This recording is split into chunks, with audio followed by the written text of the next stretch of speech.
Hello, this is Paul from EMD Automotive at Canberra.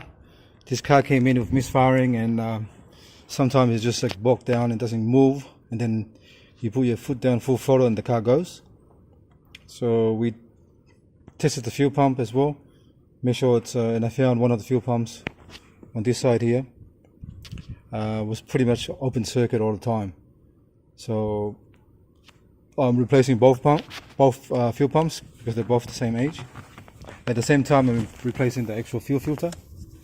It's on the left hand side here. Sits on top there. It's a lot of plumbing.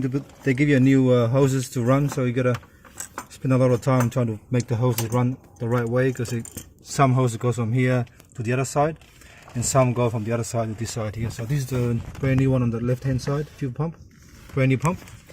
That's a brand new one on the right hand side. And that's the old fuel pump and the old filter on the left hand side, and the other one's on this side here, right there. And just show you quickly where we are on this side here.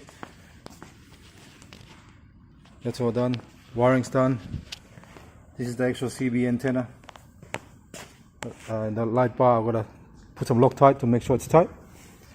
But the actual fuel pump's at the back here.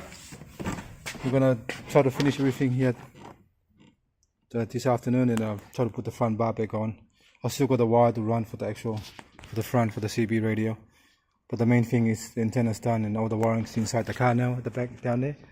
So all the wiring's it's all there. So it's the easiest part is getting it ready for installation. But we'll just finish the fuel pump first, and we'll go from there. Thanks for watching, and please subscribe.